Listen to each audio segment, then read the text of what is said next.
اور حقیقت میں تو اللہ ہی گواہ اور حساب لینے والا کافی ہے۔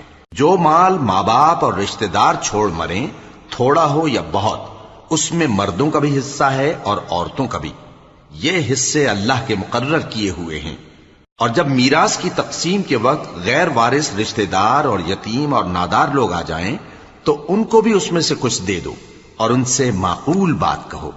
اور ایسے لوگوں کو ڈرنا چاہیے جو ایسی حالت میں ہوں کہ اپنے بعد ننھے ننھے بچے چھوڑ جائیں اور ان کو ان کی نسبت خوف ہو کہ ہمارے مرنے کے بعد ان بیچاروں کا کیا ہوگا۔